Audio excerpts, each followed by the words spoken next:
มันบ่มีแนวใดปกติหรอกโลกอันนี้แม่นผู้ว่ามีโรคภัยลุ่มเร้ามันก็บ่ปกติเด้เบิ่งตัวตนของเฮามันมีอะไรได้ปกติแหน่มันบ่มีปกติมีแต่มันไหลเสื่อมไปเรื่อยเบิ่ง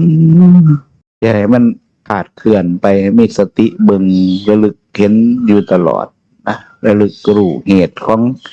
ทุกข์มันเป็นแบบนี้ตัวเนี่ยว่าเฮาก็จะสิไปจมอยู่กับเหตุของทุกข์ส่วนแบบเห็นเหตุของทุกข์ก็เริ่มดับเหตุมันเท่านั้นแหละบ่ไปของแวะจนเกิดความทุกข์คัดเครื่องนะมันเกิดขึ้นแท้นะถ้าบ่ฝึกไว้ซ้อมไว้เราจะกำลังจะไปสู่มันการแข่งขันทั้งโลกบ่ว่าสมัครเล่นหรือบ่ว่าอาชีพทุกแขนงงานสาขาอาชีพบ่มีอะไรที่บ่ฝึกงานเขาทำงานก็มีฝึกงานก่อนนะนักกีฬาก็สอบหมอหลองหมอล่ำก็สอบ